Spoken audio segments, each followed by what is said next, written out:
Welcome to the Cambridge Financial Podcast with Bert Salazar, CEO at Cambridge Financial Partners, LLC. This podcast is all about tax-preferred retirement planning, economics, financial risk management, and achieving a risk-free and successful financial life. Now, your host, Bert Salazar. Bert Salazar. Bert Salazar.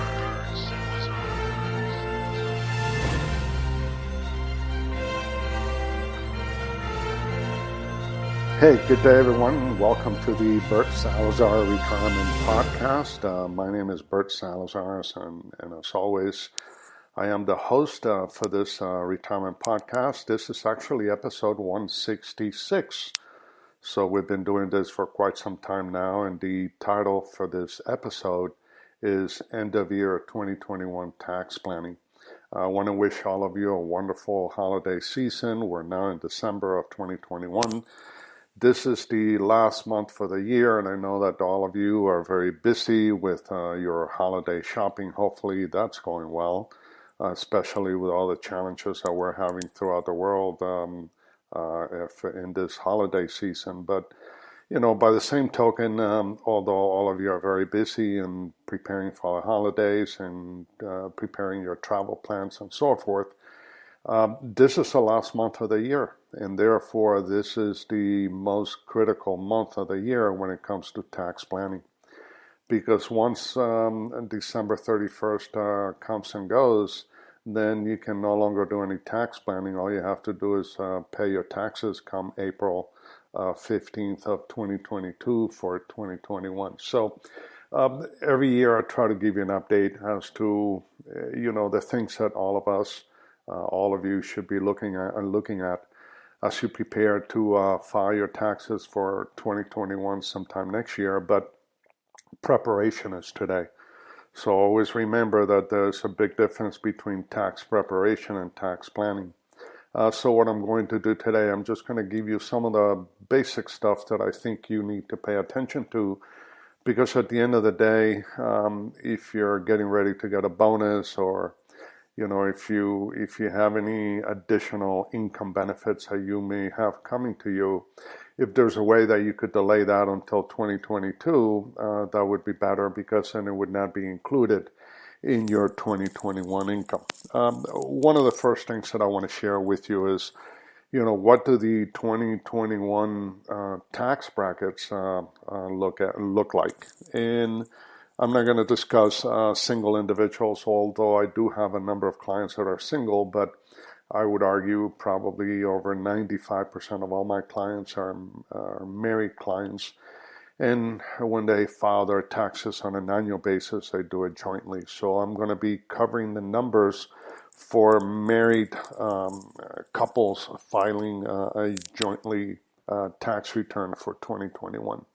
Now, under the Tax Cuts and Jobs Act, which is the tax law that President Trump passed at the end of 2017 to take effect of January 1 of 2018, they created 7 different tax brackets.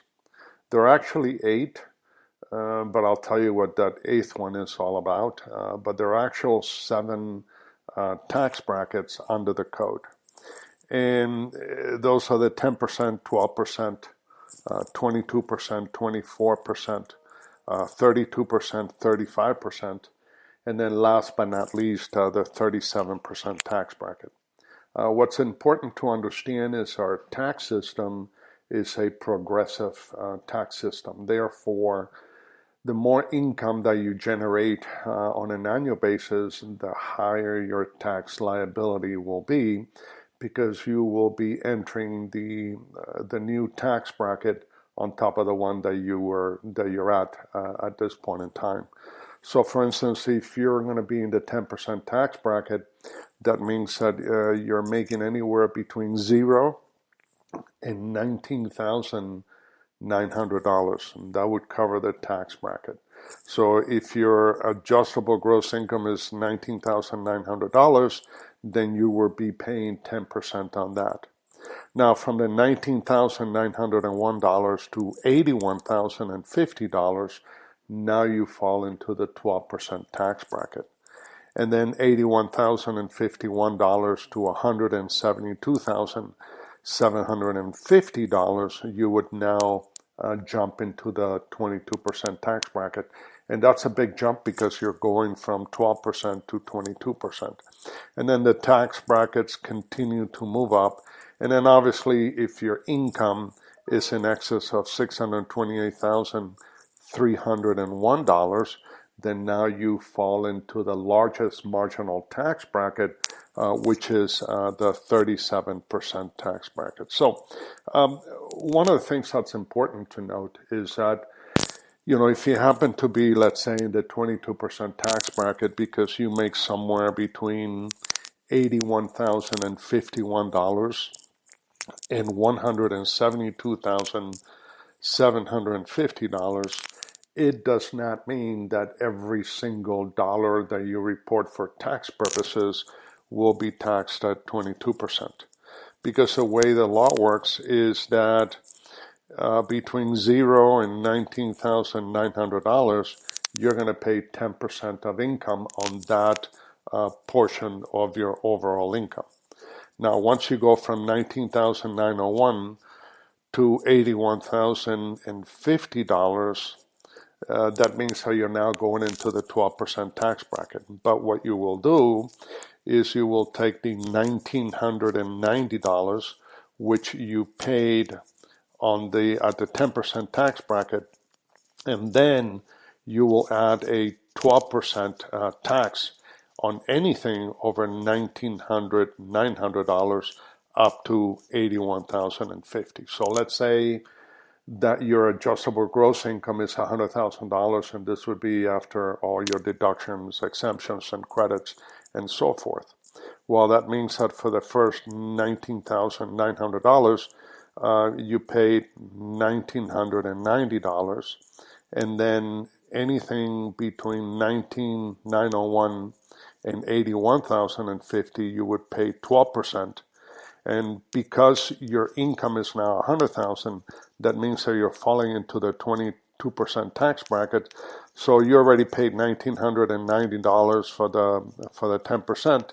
You also paid a total of $9,328, plus you will now pay 22% tax bracket over $81,050 up to the $100,000, which is the income that you would have made for 2021. So it gets a little bit confusing, but the bottom line is that there's a big difference between your marginal tax rate and your effective tax rate. The numbers I'm just covering for you right now is a combination of the marginal tax rate, which is where your last dollar, the bracket where your last dollar falls into, and then your effective tax rate is when you start to add, the taxes that you paid at the 10% tax bracket, the taxes that you paid at the 12% tax bracket, and the taxes that you paid at the 22% tax bracket if you were someone that reported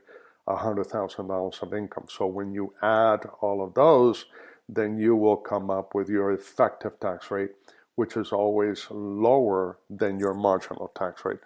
So that's important for all of us to know as you prepare for your taxes in 2021. Now, why did I go through these numbers with you? Well, there's something very important because there's an eighth tax bracket, and that is the 0% tax bracket. So when you take a look, for instance, at your marginal tax rate, now when you file your taxes, you're going to have certain deductions, exemptions, and credits, which are important for you to understand for 2021. So the standard deduction, so all of you can understand this, the standard deduction for 2021 for married filing jointly is $25,100. So what does that mean? Well, that basically means that the first $25,100 of reportable income, you're not going to pay any taxes on that. So you will fall into the 0% tax bracket are created by the deductions and credits and so forth. Now, you won't see that 0% deduction in the tax law. You'll see it from the 10%, the 12%, the 22, the 24, and then obviously on to the 37% tax bracket. But there is a 0% tax bracket. So you have to be aware of that, because what you want to do is you want to maximize all of your potential tax deductions, whether you're taking the standard deduction or you're itemizing your deductions, because your deductions for the current year would be higher than your traditional standard deduction. Then you would want to itemize, which is also very, very important to note. Also remember that there's an additional tax deduction if you're age 65 and older. That gets added onto your standard deduction. So that's something that's very important for all of you to understand. So as you approach the end of the year, and I said this at the very beginning of the podcast, if you have any bonuses that are coming to you, or if you're self-employed and you're going to pay yourself a bonus, depending on what your tax liability is going to be this year compared to a hypothetical 2022 tax liability, it may behoove you to go ahead and delay that bonus until 2022 if it makes sense for you. Now, obviously, it's important that you have this conversation with your either tax planner or your tax preparer or your accountant, whomever that may be. And December is a good month to reach out to your accountants, because they're not as busy as they would once you hit January through April.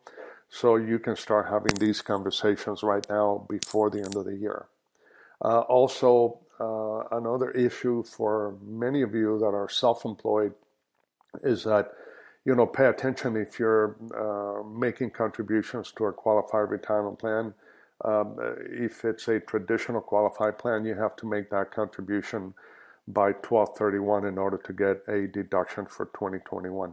Now, if it's an IRA and so forth, and then you have until April 15th in order to make that contribution for the previous year, in this case 2021, and still take a deduction for that. So that's important. What are some of the things and other things that you need to pay attention to? Take a look at your investment portfolio. Anything that is not qualified, meaning anything that is not a 401k, an IRA, a 403b, any type of defined benefit plan, and so forth. And just look at your traditional investments in stocks, bonds, and mutual funds that you have. The reason why I'm saying this is that if you look at your stock portfolio for, let's say, 2021, take a look at the November 30th statement that you should be receiving. Either you have already received it or you should have it in the next few days, because if you have any investments that are creating a loss for you in 2021, and you also have other investments that have created a capital gain which you have already exercised, then you're going to have to pay capital gains taxes. But if you do have some losses that you can claim in 2021, then you will probably be able to reduce that capital gain liability, and you're able to deduct those capital gains by any capital losses that you may have. You can also deduct up to $3,000 for capital losses if you don't have any capital gains. As long as you claim it on your 1040 tax return, you'll be able to offset $3,000 of that for that purpose. So that's something that's important for many of you, because most clients tend to miss that. So go ahead and pull up your statements of your 2021 portfolio and take a look at those investments that you can get rid of and be able to write it off as a loss in 2021. Be careful though, because I do have a number of clients that at one point in time thought that they were smarter than the IRS, and what they have done in the past is they have gone ahead and and sold a stock for a loss, and then almost immediately buy it back. Well, if you do that, then you're not going to be able to take a loss on that stock, because there's an IRS rule called the WASH rule, WWASH,